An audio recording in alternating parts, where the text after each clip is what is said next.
Добрый день, уважаемые коллеги по увлечению, зрители нашего канала. Сегодня я бы хотел сделать для вас обзор вот такой вот новой модельки. Это модель в 35-м масштабе автомобиля КамАЗ. Для всех модеристов, увлекающихся тематикой нашей отечественной техники, современной техники, да, в принципе, вообще для любой коллекции. Это, конечно, очень долгожданная новинка. КамАЗ ждали... Я уже, честно говоря, даже не помню. Первые анонсы не i7 еще, а смоляного кита попадались мне 10 лет назад, если память не изменяет, и модеристы все ждали, когда. Вот украинская фирма i7 выпустила данную модель.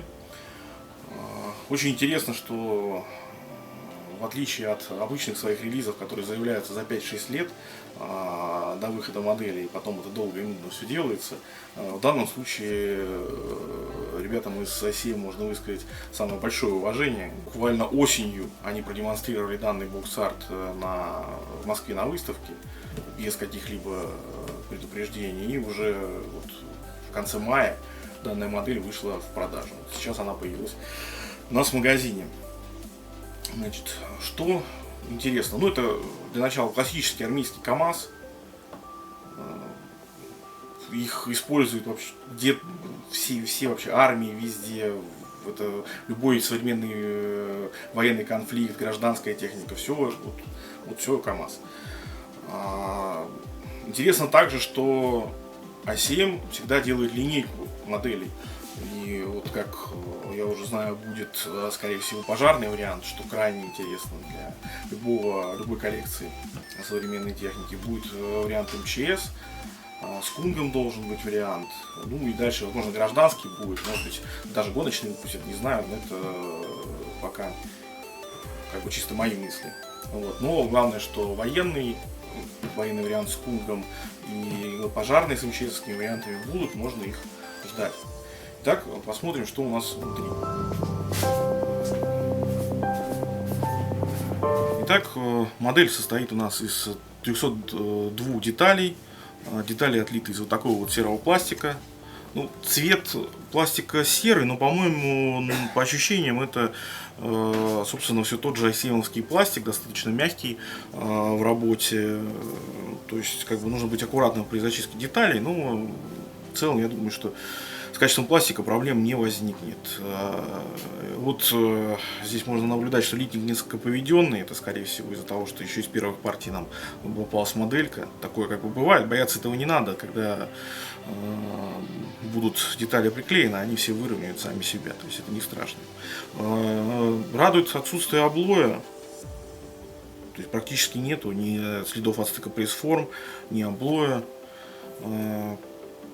Следы от толкателей замаскированы все изнутри деталей, так что тоже достаточно грамотно сделано. Спасибо инженерам из i7. У них это бывает нечасто, к сожалению.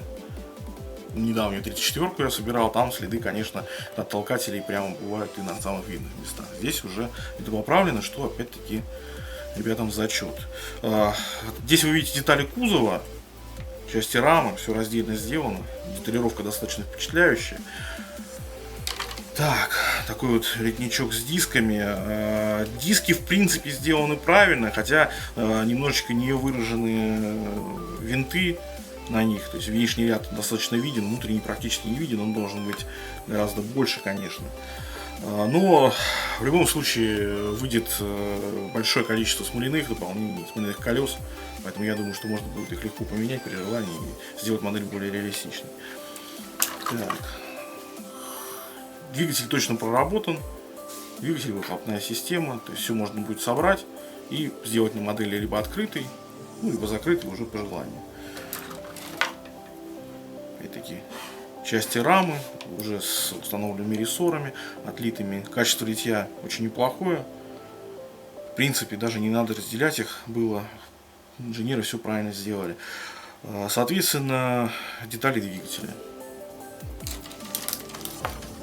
Еще один литничок с колесами.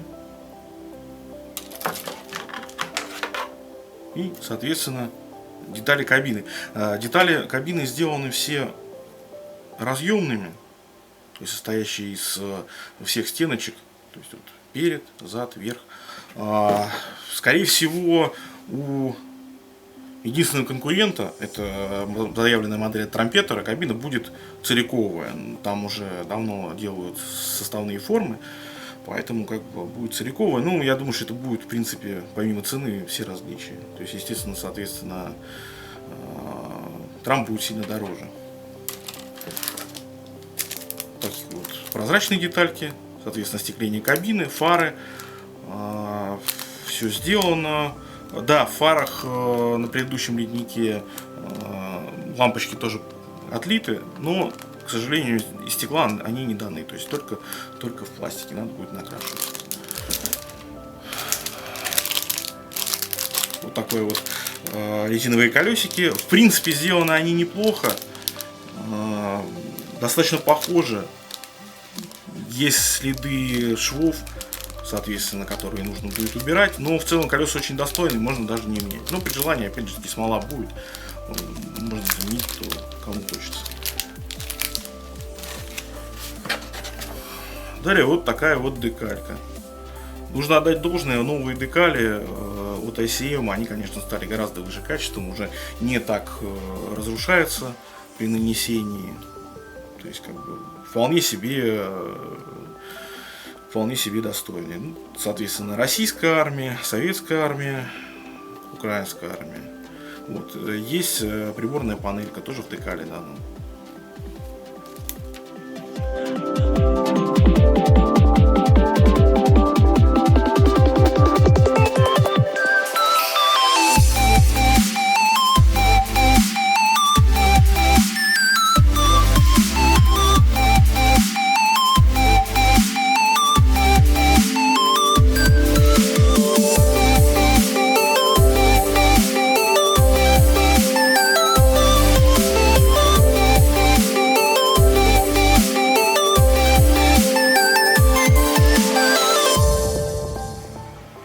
Итак, мы сегодня посмотрели с вами новиночку от ICM, долгожданная модель КамАЗа, которая, безусловно, станет украшением любой коллекции современной техники на тематику современных конфликтов.